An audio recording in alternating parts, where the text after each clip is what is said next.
Hello, എല്ലാവർക്കും നമസ്കാരം. എൻ്റെ ഒരു പുതിയ വീഡിയോയിലേക്ക് എല്ലാവർക്കും സ്വാഗതം. നിങ്ങൾ കണ്ട ഒരു മരം, ഇതൊരു എന്ത് മരമാണെന്ന് മനസ്സിലായോ?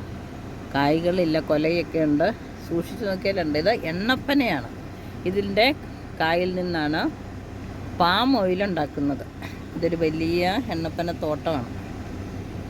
വലിയ മരങ്ങളും ചെറിയ മരങ്ങളും ഒക്കെ ആയിട്ട് ഒരു 10-60 ഏക്കർ വലിയ എണ്ണപ്പന തോട്ടം. അതിലൊരു മരമാണ് നിങ്ങളീ കാണുന്നത്.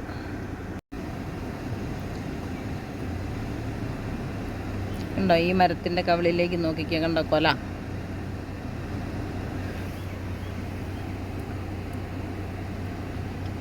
കണ്ടോ, അതാണ് ഇങ്ങനെയുള്ള ഈ കൊല വെട്ടി അതിൻ്റെ പഴുക്ക പോലെ ഇരിക്കും. ആ പഴുക്കായുടെ തൊണ്ടിൽ നിന്നാണ് പാം ഓയിൽ ഉണ്ടാക്കുന്നത്. ആ പനയിലേക്ക് നോക്കിക്കാതെ കായ്കളൊന്നുമില്ല. അതിലുള്ള കൊലകൾ പക്ഷേ ഉണ്ട് തന്നെ. ആ കൊലകളെല്ലാം ആൺ പൂക്കൊലകളാണ്. നിങ്ങൾക്ക് സൂക്ഷിച്ച് നോക്കിയാൽ കാണാം, ഇതിൻ്റെ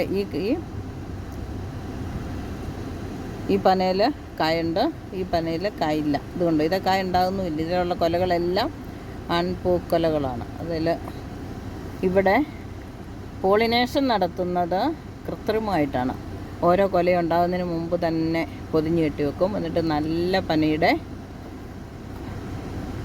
വിത്ത് പൂ എടുത്ത് പോളിനേഷൻ നടത്തി ഇവിടെ വിത്ത് ഉൽപ്പാദനവും നടക്കുന്നുണ്ട്. കൊല്ലത്തോട്ടും കോട്ടയത്തോട്ടും ഒക്കെ എണ്ണപ്പനയുടെ തൈകൾ ഉണ്ടാക്കി ഇവിടുന്ന് കൊണ്ടുപോകുന്നുണ്ട്. അല്ലെങ്കിൽ ഇവിടുന്ന് നല്ല കൊലകൾ കൊണ്ടുപോയി അവിടെ തൈകൾ ഉൽപ്പാദിപ്പിക്കുന്നുമുണ്ട്.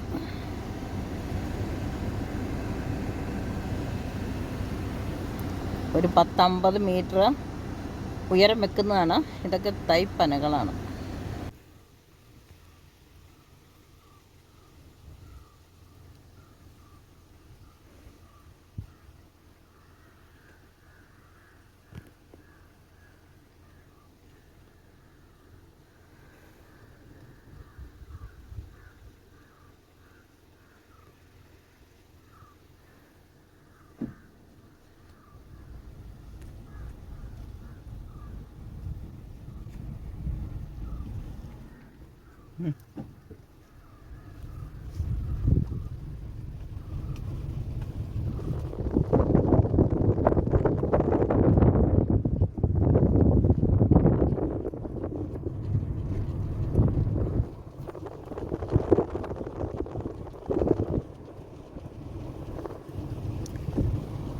എണ്ണപ്പനയിലെ പണിക്കാരുടെ ക്വാർട്ടേഴ്സും മറ്റുമാണ് കേട്ടോ.